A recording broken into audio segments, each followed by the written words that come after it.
Hi, and welcome back to Abilene People, the podcast here on BigCountryHomepage.com, where we talk to the most interesting people in Abilene. And we have the most interesting people in Abilene who have recently done the most interesting thing. Mr. Mount Everest Base Camp. So here we have Scot Miller and Dr. Jami Adams. How are you? Doing well. So glad you're here. Glad to be here. How was Everest Base Camp? Let me ask you this. If you closed your eyes, did it look just like Abilene? It did not. It did not. At any point? Nope. Not at any point. No. So I'm probably the first person to refer to y'all as Dr. and Mr. Everest Base Camp. Well, that's Yes, probably yes, true. That is true. But you are a pediatrician, I am. and you guys have a practice here in town. Yes. And at some point, you had this wild idea that I absolutely love and I'm fascinated by of going on this once-in-a-lifetime trip to Everest Base Camp. Once in a lifetime for mere mortals. There are people who do it many times. Right. A lot of Sherpas who've done it a lot of times in one season. Right. But you guys did the trip. Tell me about it. I want to divide our conversation into three parts. I want to talk about the trip. I want to talk about the fun and funny parts of the trip. Then I want to talk about the serious parts of the trip that you saw and that you experienced and have perspective about. Is that okay? Yeah. Is that a good way to tackle it? Sounds great. So did you fly out of Abilene International and go all the way to Kathmandu? Is that how you did it? Just like that. No. Yeah. Yeah, there's a direct flight. You walk over to Abilene Regional. Kathmandu flight Right. leaves in an hour. Right. So we didn't fly out of Abilene. Rarely do we. We usually fly out of DFW. And so Scott is really the planner. Okay. He is expert planner. He looks at all of the little details and comes up with, he really is just fantastic at doing that. So you get to relax and let I him do. take care of all the details. I do. You know, I got to tell you, my wife will say kudos. That's exactly how she does it. And so Kathmandu is like almost exactly on the opposite side of the world. So you can either go to the east or you can go to the west. And so we decided to go east. And there's a nonstop flight from Dallas to Istanbul, and then from Istanbul to Kathmandu. Now, did you stay in Istanbul? We did. How long did you stay in Istanbul? We just spent Turkish Air has a deal where you can have a stopover, and so we decided to stop over for one night, and so we had And they essentially would 24 pay hours. either for your hotel or for a okay. tour or something. And did you guys go to got the to- mosque? So, Oh yeah, we got to go. We had really a very good. I'd love to go back to Istanbul. Yeah. I've always wanted to go to Istanbul. It's one of the major cities of the East I've not been to, and I would love to go. Did you go to the market or just the mosque? No, we like to hire tour guides Yeah, good because pull. Good they move. Good cut move. through the, they take you where you need to go and tell you all the things you need to know. I suddenly feel like our whole conversation has been derailed, and I love it because I'm really even more fascinated. So what'd you think of Istanbul? It is beautiful. Oh, it's incredible, isn't it? It really I just, was. I just can't wait to go. Yes. We did go to several mosques. We did go to the market and had a wonderful time. But you went to the Blue Mosque. You went to the Grand Mosque. We yes, did. Okay. we went to the Hagia Sophia, and we The went Hagia to Sophia, the yeah. Blue Mosque, and it was great. It was sort of the old town, the center, the old center of Istanbul, and so it's fascinating that that Hagia Sophia is fascinating because it started out as a Christian place of worship, and all these mosaics that of Christ, but then they've covered them up or they've removed stuff. It's fascinating, the history of all that. And it's fascinating, too, that the market is purported to be the oldest and sometimes considered the largest.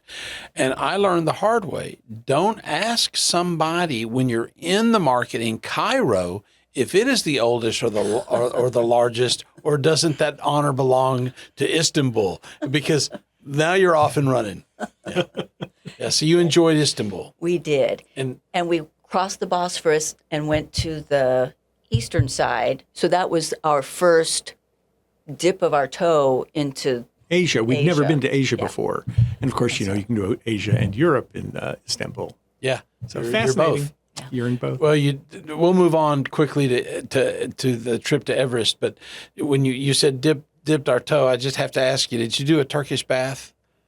We Didn't have time for a Turkish bath, No. but that would have been fun. Yes. That's the thing to do.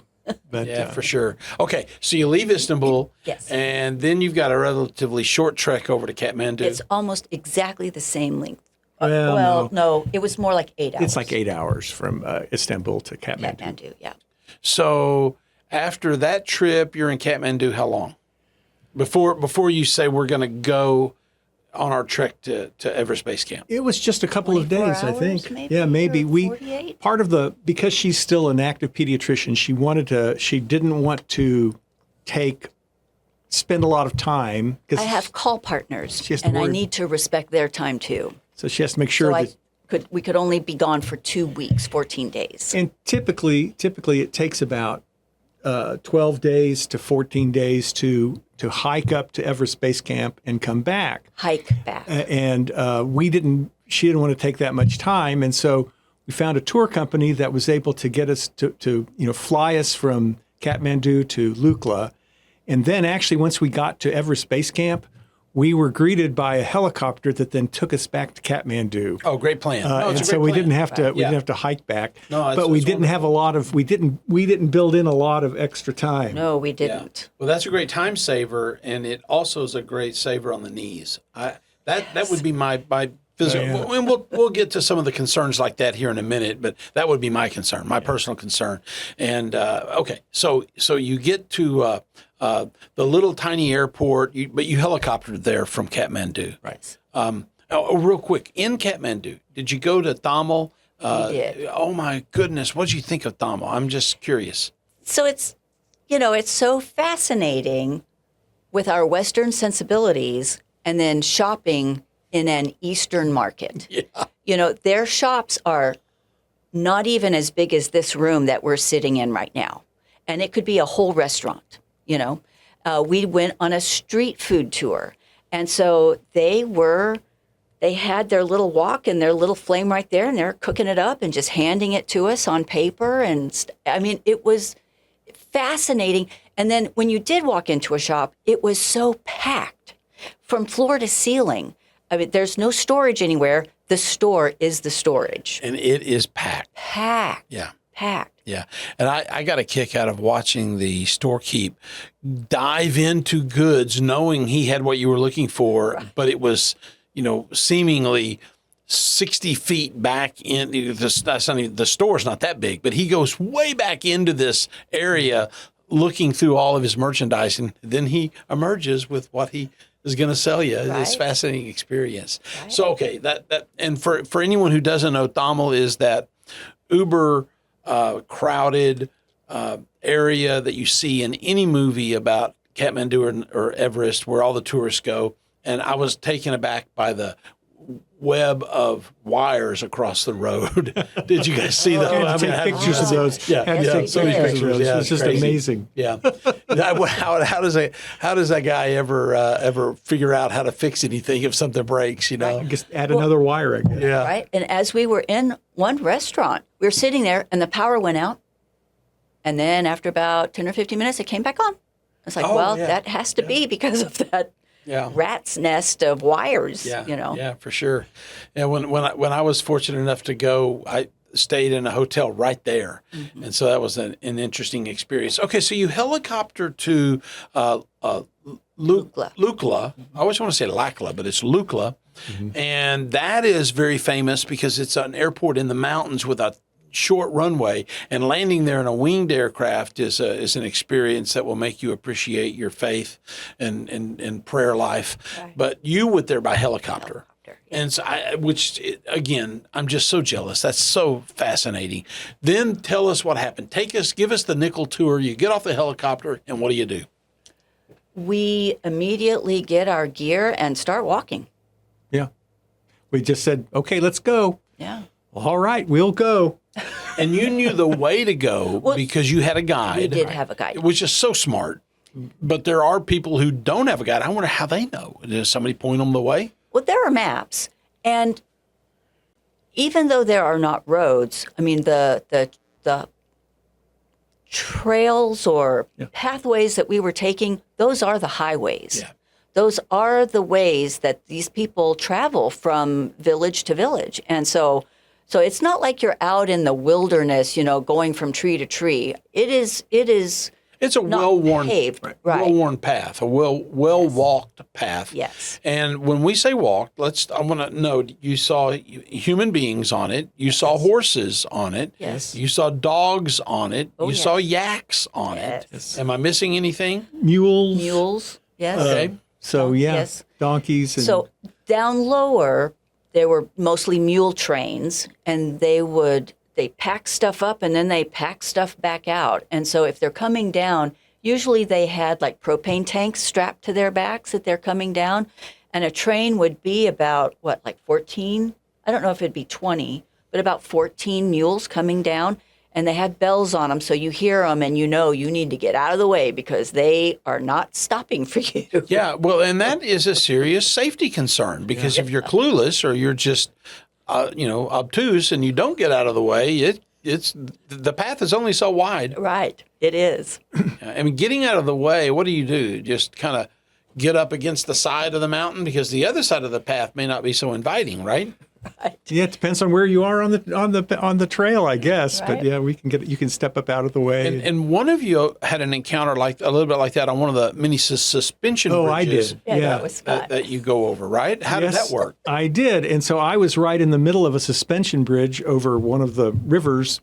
And how 100 feet high. I was going to say like 100 that. feet. Yeah. It may have been. Yeah. It was pretty. And there was a return trip of these mules with the propane tanks strapped to them. And one of them was very anxious to get over the same bridge that I was on. And I was told, hurry, hurry. And I said, I am hurrying as fast as I can hurry. And I met him about the middle of the road, and I thought he was going to push me over. I mean, because there was no place to go except right by the. Right. And I thought, I hope this guy doesn't just toss me over the side of this. But the side is chain link. It's not like it's a rope it was chain link. But still, it was a little bit dicey there for a minute or two. And you think about it, it's just that's not something that we see or experience ever. No. And you're standing on a real life suspension bridge that, while for the Nepalese is a very normal thing, for us it's not. Right. And I think I would have had chain link grilled to my backside for a long time, or impressed on my backside, because I don't know, it just does not seem to me to be anything other than scary as heck.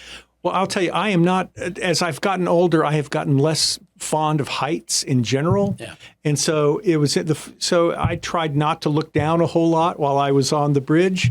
But there were at least 6 suspension bridges, so you get used to it after a while.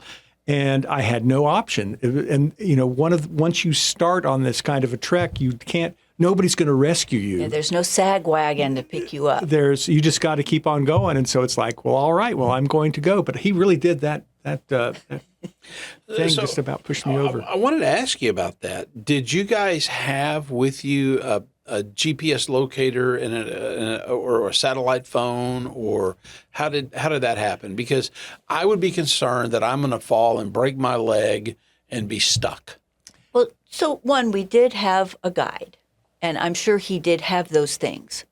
But we went with Scott's sister and brother-in-law, and he is quite a hunter and hiker and did bring those things, but he almost got thrown in jail in India because he had them on the airplane when they landed. And it's against the law to have those GPS trackers in India, apparently. And so he really almost... Interesting. I didn't know that. Yeah. He didn't know...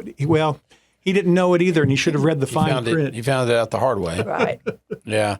All right, so you're in the middle of nowhere. You're overcome by the beauty, right? Tell us about that. Well, especially down lower. I mean, it is. You're walking through a rhododendron forest. It is absolutely gorgeous. And then the mountains. I mean, the sides of the mountains and the rocks, and you're walking in a valley where the runoff from the glaciers is running. It's a river, and so it is truly beautiful. And we were there close to the end of the season, so we didn't have just throngs of people walking with us. If you're in the middle of the season, I mean, there can be thousands of people on the same day that you are going up and down the paths. So we were very fortunate that about the time that we went, and then as you get up higher, it is almost a moonscape. Yeah, because nothing grows. There's no greenery, there's no foliage. No. And you know, if we've, and most of us have, watched either a YouTube or a History Channel series on an expedition to Everest, when you get to that moonscape, I don't mean to put you on the spot. I'm not asking for the exact altitude, but that's not. So here I am again, Lukla. When you're there, you're at a high elevation, but you're low enough for this rhododendron forest to be all around you. Right. How many days did it take for you to get up to the moonscape? Well, it was last like 2 days. Yeah. And so it's, the timberline, we have timberline here in the States. In Colorado, you can what use is that? timberline. And so it's going to be the same. It's where the plants can't grow anymore. And so that's you have shrubbery, shrubs and grasses. Right. But up in Everest, it was just that. rocks. It was just everywhere you looked. But it's so much higher because the highest peaks we have in Colorado are 14,000 foot peaks. Everest is 27,000 something, right? So, okay, so I want to ask about when did it hit you that, oh boy, we are really in for something? Because you're talking about still a 40-mile walk one way, correct? And you're going up 8,000 feet, correct? Right. At some point, your body had to say, quit counting steps. This is not what I'm interested in. Well, I'll tell you, early on in the first, so when you leave Lukla, the first hike is supposed to take, what did they say, 3 or 4 hours? Took us 5 hours to do, and we were supposed to do it in like 3 hours. And it was somewhat downhill from Lukla. But the next day, when we go from, and that's from Phokdang to Namche Bazaar, and that you get a lot of elevation, and it's quite a trip. And after lunch, I decided I didn't want to eat their meat at that point, and so I was just eating vegetable stuff and not a whole lot. I really started to hit me how I wish I had more protein in my system. And I was really failing pretty well until she insisted that I take a protein bar, and I ate that. But it got to the point where I had to just, you have to make one step after another, and again, no stopping. And at one point I said, I'm just going to tell myself yes every time I make a step, because it's like, I made that step. Yeah. And this was early on, and that's what I was getting the vibe. This is earlier than you anticipated. I was not thinking that it would, we prepared by walking around in Abilene. 8 miles. We did 8-mile hikes. We would wear weighted, backpacks. Nothing could prepare you. What are we, 1,400 feet here in Abilene? The best, we went to the Enterprise building and walked up and down the stairs. The stairwell. That was probably the best preparation. But you'd have to do that like 40 times in order to have the equivalent of what we were doing. And but once I said, instead of saying, what am I doing here? Which was the first thing that I would say. I was afraid I was going to be the slow person. I was afraid I was going to be the one that was going to the weakest link of the group. But as it turned out, I just kept on going. It's like, well, I was very proud of myself for doing that. But I had to affirm, hey, I'm doing this. This is okay. I can make this step, and I can make this step, and it was relentless. But it was once I did it, I felt really. It was like, man, I can't believe I did that. Yay for me! Yeah, I'm impressed. I'm impressed. And you got sick along the way. I did. So it was the second day. No, the third. We hiked for 5 days or 6 days. Something like that. So it was maybe the fourth day. I had vomiting really bad, and we got to the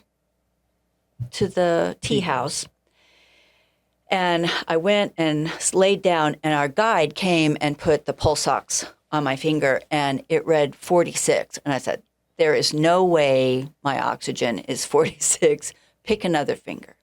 But it really was. It was 46. And so... Desperately low. Yes. And so we had already gone to our doctor, and we had medicine, spironolactone, and I had other medicine, steroids and stuff. So I started those medicines and started drinking more. I couldn't hardly eat, but I was able to keep my oxygen up around 65 or 70. And that is kind of their cutoff, the guide's cutoff, because they don't want you to hurt yourself. They don't want you to die. That looks bad for them. Yeah.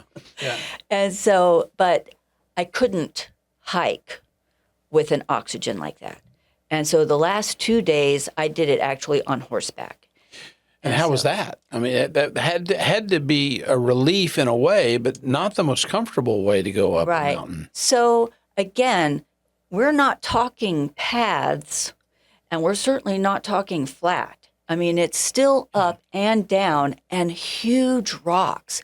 And so I was praying the whole time, please, horse, don't break your ankle, and so here he is going down, and I'm laying back on his rump. And if he's going up, I'm laying on his neck, trying to not be as much of a burden as I can. And doing that while you don't feel great. Yeah. I'll tell you, the only thing I can equate that to is my son and I rode up a mountain in the Sinai Desert on camelback. And I can just say it's awkward, it's weird, it's, I don't know. It's a strange experience that I wouldn't wish on just anybody. But like me, I'm sure aren't you glad you did it? Yes. Aren't you glad you did it? Yes. Because the alternative was to stay at the tea house. Or turn around and go back. Yeah. Because we Not had... an option. Right. Well, we had insurance for just that kind of an occurrence. Yeah. I mean, it's obviously an option. Right. But it's not an option. Right. You're going to keep going. Right. And so you got to keep going. Okay. And so you make it to base camp. I've seen the photographs that you provided back when you were interviewed by, I think, Noah McKinney, one of our reporters here at BigCountryHomepage.com and KTAB and KRBC. Great pictures. I love that picture in front of the iconic huge rock at base camp. What were your impressions of base camp? Did you think, oh my gosh, this moonscape still? Were there a lot of people at base camp yet, or already had the crowd already left, or how was that? Well, you can still, when you approach Everest Base Camp, you can see it in the distance, and it's like you see all of these tents, a whole, like a tent city. Village, yeah. A village up there. It's like, oh my gosh, there it is. I can see Everest Base Camp. How long is it going to take for us to get there from this point? Because what I was wondering, because I'm ready to get there. But once we arrived, it was really quite exhilarating to think, this is what we were here for, was to make it to this point. You guys made it. You and Deb were there for a while, I guess, a little bit, because they were able to ride horses pretty close to the. So, but as far as the base camp where all of the hikers are, that is not where we were able to go. They're up further. Mm-hmm. Okay. We probably would have had to have gone another like half a mile, don't you think, to get there? We could see it, but we not there. And from where you were, you can see that hiker's base camp. Yes. Beyond that, can you see the ice fall, the Khumbu ice fall? Yes, Khumbu ice falls. And so you can see the outline of it, or you can. Yeah. Is it like right there on you? Yeah, no, we could see it. Yeah. We could see it, and it sort of curved up around the mountain. Yes. And into a valley. Yes. But we didn't see Everest for a long time because, again, we were at the end of the season, and so the monsoon season was starting. It's in clouds. Right. It did poke its head out, though. Oh, good. For just a second before. Long enough for us to get a photo of there's Mount Everest right there. Nice. So how long did, once the guys caught up to you, mm-hmm. and y'all are all there together, are you there an hour or two, or not even that? No, maybe like 30 or 40 minutes, long enough to take the pictures, and then the helicopter, and we were gone. I think that it was a logistics situation where they were trying to get the helicopter, because the helicopter, it landed right near that rock. Mm-hmm. And so we were about, 5 minutes from that rock. And so we were waiting and they're transporting all sorts of equipment back and forth. And we had to get our spot. Yeah. Well, isn't it a case that there are some people who want to experience the scenes and they want to say they've been to Everest Base Camp, but for whatever reason, they don't have the time or they don't have the physical capability? You can helicopter there. You can. And get out and be there for maybe an hour or something, a few minutes, and then helicopter back, right? You can. But, I mean, that would be such an elevation difference. That would be tough. Yeah, it'd be tough to it'd do. Be tough. Mm-hmm. And I'm glad you brought that up. Did you guys experience severe, like when you were sick, and there may have been some other factors, but did you suffer that severe headache, pain? Or what were your symptoms? So mine was not headache. It really was the gastrointestinal stuff and then just the oxygen. I was just so wiped out. Yeah. I mean, so at one of and I don't remember which of the villages it was, but we walked around and we needed to walk up. It was an acclimation day. So we needed to walk. Was it Dingboche?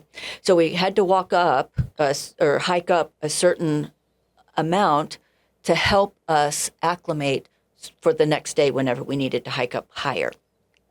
And so I was able to do it, but by the time I was up there at the top, I was pretty wiped. And we got back down to to our tea house, and I was journaling every day, and looking back at that journal entry, it was gibberish. Oh, really? Oh, yeah. Wow. And so mine it wasn't headache, but it was definitely oxygen deprivation and I think that was what was interesting. See, I really didn't suffer anything. No. I had no problems with the altitude, but it's because everybody's different, and so you can't tell exactly you can't prepare for that either. Mm. And so I was just lucky that I didn't have that problem. At the very beginning, there was we could have taken the Diamox or the which is sort of helps with the acclimatization, and we decided not to do that. And Jami said, "I wish I'd taken it from the beginning." But like I said, for me, I made it all the way to the base camp without really suffering any kind of an illness. My brother-in-law, who went along with us, is quite an outdoorsman and quite a mountaineer, and he's really done this stuff a lot. And I think it was because he was coming down with COVID, but he could not breathe at the end. It was very difficult. That last day. Very labored at the last day. And I was lucky that I sort of dodged the bullet when it came to that. Well, I don't know what kind of medal you guys got, but he should have gotten double medal if he had COVID in addition to going up to base camp. Wow. That is, fighting the altitude is one thing. Fighting it with COVID, that's something else. Oh, yeah. Okay, so you had to have moments where you just couldn't believe the beauty. You couldn't believe you were there. Let's pinch ourselves. And obviously in those moments you want to feel your best and all. And then there had to be some funny things too. I know one funny thing was people occasionally referring to you guys in such a way that you thought, wait a second, that's a strange compliment. Tell us about that. All right. So young people would pass us as we're hiking up. And as they would do that, and a lot of people who do this hike are from that part of the world. So Australia, New Zealand. A lot of Australians, New Zealanders, Indian, Pakistan, a lot of people from that part of the world. And so they would walk by us and they would say, "Oh, you're such an inspiration to me. I hope I can do that when I'm your age." And it's like, okay, how old do you think we are? I guess that old. We are that old. Well, I get it. I went to the West Texas Fair on seniors night and they didn't even card me. And come on, look. So if anybody's seeing this and you're young and you're going to go on that hike up to Everest Base Camp and you see some older folks, just smile and say, "Hello, good job," something like that. All right. So I want to conclude by talking about the serious stuff. There is danger. I mean, this is not this is not just walking up the stairs of the Enterprise building, there's danger here. And that you guys obviously dealt with that, thought about that. At any point, did you think, oh boy, we talked about the mule train coming at you when you're on the suspension bridge. Right. Were there other moments where you thought this is not the safest place to be? Well, certainly as hiking up, again, it's not a smooth path. You are really, and it's not quite bouldering, but you are going from rock to rock as you're going up. So there's always that risk, am I going to, but we had poles, we like to hike with poles, and going down, that helps with the knees too. But, am I going to break an ankle as I'm going up here? And so a lot of that. Well, and this was the first trip that we've ever bought travel insurance so that we could have extraction at altitude, and that's sort of a sobering thought that, could it be that serious? And we think, well, of course we're going to make it. But everyone that walks doesn't make it. Everybody who, if things had gotten worse for Jami, she may not have made it. Yeah, he and his brother-in-law were having serious discussions about whether I needed to continue on. It's like, you're going to have those conversations with me. Yeah. Not behind my back. You guys were, at some point, you think, man, the doctor, we need her, we got to make sure she's okay. Yeah, it was interesting. Again, the last village that we went to that was of any size was the Stingbochet, which was about 2 days from Everest Base Camp, and they actually had a clinic there. Clinic. And I think that don't you want to go get checked out at the clinic, Jami? Because by this point, again, it was affecting me, my gastrointestinal system. So I would eat 2 bites of food, and I could not eat anymore. I would drink 2 or 3 sips of any kind of liquid, and it would just feel like it was getting caught and couldn't move on. And so as you go up, you really need to drink a lot of fluid because you're losing so much fluid in your respirations. I mean, it is a desert up there, and the humidity is so low. And of course, this is, I don't know if you have an opinion, but if you had stayed in Kathmandu for several days and then had stayed at higher elevation for a couple of 3 more days, do you think it would have made a difference? Who knows? Yeah, who knows? It may have. But they do a good job. There are 2 days of acclimatization that you're used to. That they build it in. Almost all companies build in, and so they know where those spots are, and it helps. And certainly, if you're having issues, if you could stay an extra day or 2. It probably wouldn't have hurt. But like I said, we had a time constraint, right. And I'm glad that we didn't realize that we had the option of being able to complete that by horseback. The 2 things our guides were interested in the success of our trip, but also safety. Yeah. They wanted to make sure that we were going to be able to accomplish it. Yeah. And I think it's because we were not 30-something sportsmen. We were, an older group. But they were in constant communication with actually the company.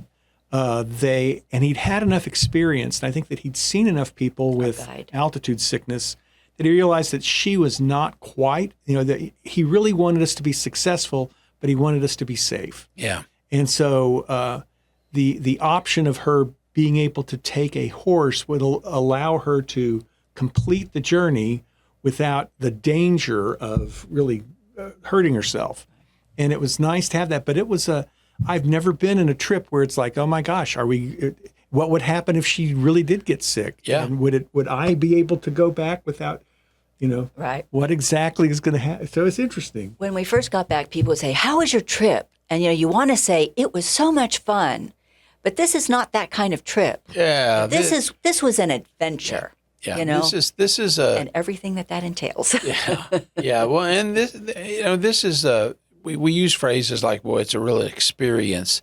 This certainly was, as you say, adventure. And before we conclude, I want to ask one thing. You saw beauty and majesty. And did you see the evidence of climate change? And did the locals, are they concerned about that? And, you talked about the glacier. That's the source of the rivers. What are people in Nepal thinking about how the world is changing and their world is changing? Right. Well, I know they've had some terrible, in addition to earthquakes, as you're familiar, but they also have flooding. Tremendous flooding. Tremendous flooding that will take place that they were, it's... And I don't know that was happening 100 years ago like it's happening now, the flooding, I mean. Right. The glaciers are receding. Are really receding. And apparently the Hillary steps, which are the sort of the last little part, have totally vanished at this point. Yeah, I think they're gone. And so it's... and I wonder how long the Kumbh icefall will be navigable, because it's so dangerous already. And then there'll be a stage after that where the Kumbh icefall is probably no big deal.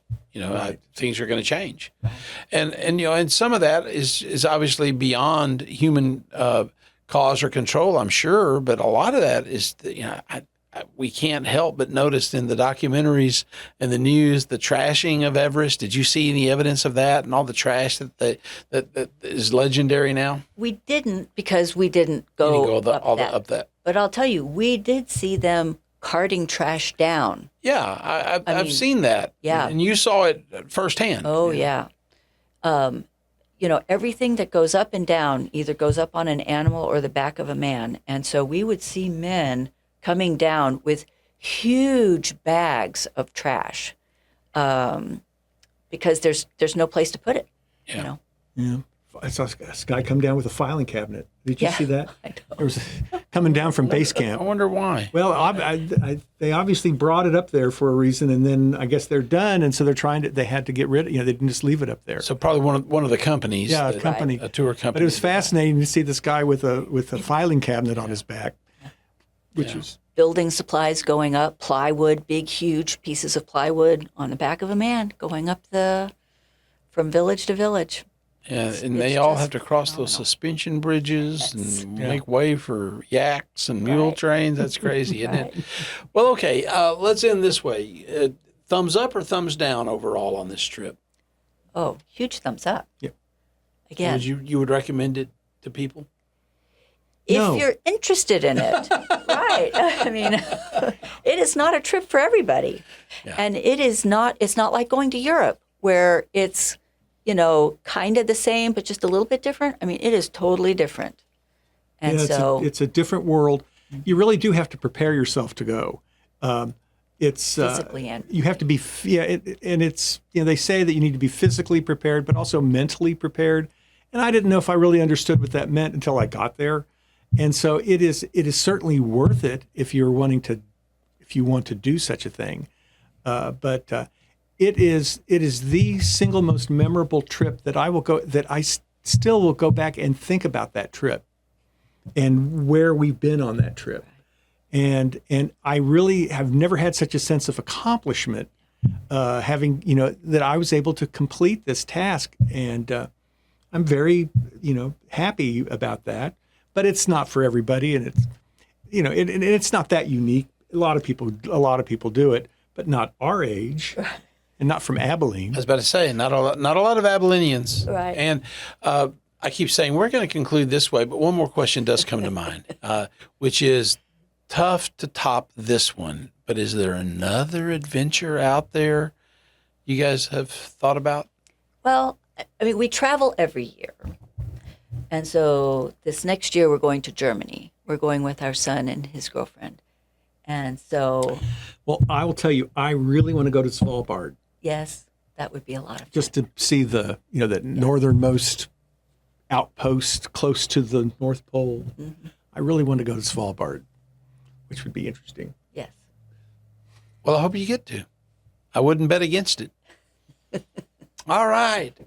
Jami, so good to visit with you about this experience you've had, Scot. What a treat. And I think anybody who watches and listens to this podcast is going to say, wow, do I dare book my tickets? That's my thought. It's one part inspiration, one part, oh my God, could I do that? What do you call that? That's not inspiration. That's trepidation, right? All right. Well, we're so glad you joined us here for this conversation with definitely some interesting folks from Abilene. I want to give a shout out to Travis Corrigan, TC over there on the switcherboard, making it all happen for us. Please join us for the next Abilene People. We will have some interesting folks. Don't know that they will be speaking Nepalese, but we'll have some interesting folks on the next episode for sure. Again, thanks so much. Thanks so much for sharing your story with us. And if you'll just do a quick little search in bigcountryhomepage.com, you can go back in time and see an interview that our Noah McKinney did with Scott and Jami, and they talk about the trip, and you see a lot of pictures on that as well. So thank you for joining us, and we will see you next time. I'm your host, Danny Sims. Have a great day.